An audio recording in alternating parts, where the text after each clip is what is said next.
Perhaps some nights you lie awake next to your partner. Probably they're not awful, but they are almost certainly a bit boring. After all, it's been a long time. Sex with them is okay, but not great in every possible way.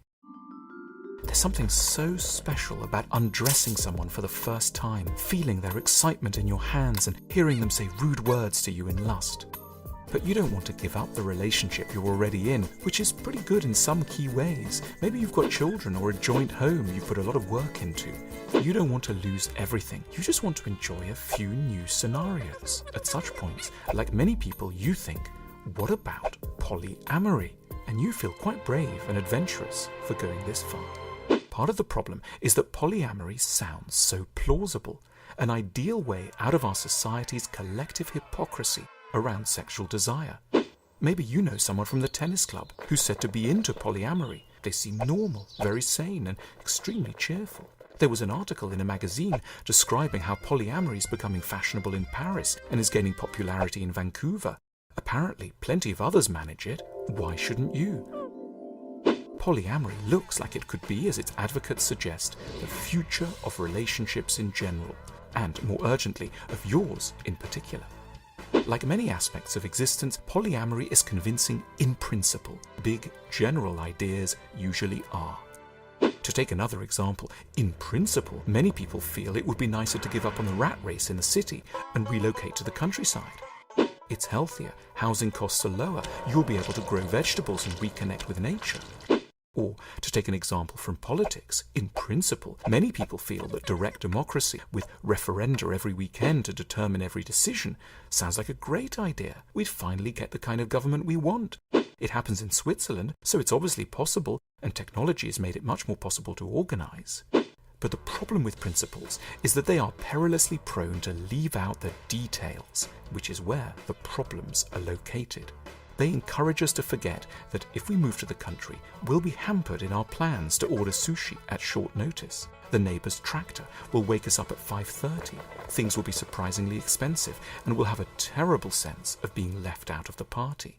Or, when it comes to direct democracy, we forget the whimsical and terrifying nature of mass public opinion, along with our own disinterest in the details of policy and the entirely exceptional nature of Swiss society and public life. Things are no different with polyamory. When, at certain times, the general principle of polyamory strikes us as a mature and viable option for organizing our sex lives, we'd be advised to hold a few details in mind. We should picture how challenging it can be when, at an orgy, our partner gives us a wink as they disappear into a softly lit bedroom with two other people. We make a sign to join them, but are politely yet firmly rebuffed by one of the strangers who asks gruffly who the weirdo with the strange underwear might be. Hearing a partner orgasm at the hands of another is a complex experience. We may forget, too, that once we sign up to polyamory, it won't be entirely straightforward to locate other people who excite us deeply. Of course, we may have offers from types we don't much fancy, except it will now be agony to explain why we don't want them. However, even if we do find someone we favour, it may turn out their sexual tastes don't quite match our own. They may share our love of spanking, but it could be harder or softer than we would ideally prefer. Or they'll love dressing as a pirate, but they might refuse to wear an eye patch, which is a deal breaker for us. Or they might indeed shout obscenities, but their repertoire risks being sadly unimaginative and their accent grating. Our partner, on the other hand, might all the while be having no trouble at all locating some pretty amazing new friends. We'd assumed we'd be in demand, but that's not how it could turn out. We also tend to forget how nice it is when something is fully ours. As children, we never actually liked sharing our toys much, though borrowing them was pretty nice. When we were 5, we deeply resented if other children took the fire engine or started a cooking game with a miniature kitchen. A disavowed, possessive streak runs quite deep in many of us. Furthermore, we've got a busy life, and polyamory takes a lot of time to organize. Our prospective partners may be busy just that night we're free, or more inclined, exactly when we had a slot, to hook up with that dentist who's slightly repugnant in our eyes. Despite the freewheeling atmosphere, even in polyamory, there will be some surprisingly tricky and intractable emotions to deal with. There will be splits, painful endings, feelings of abandonment, and moments of rage.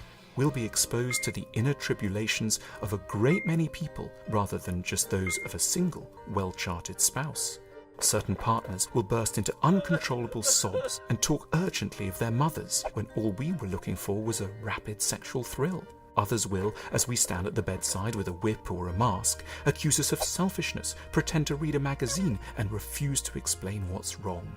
There's no dispute at all that polyamory will work very well for some people, but like many alluring ideas, that doesn't mean it will work for us. Most likely, if we become polyamorous, we will once again encounter almost all of the problems we'd once known so well in monogamy, only far more often, more chaotically, and with a greater sense of violated expectation.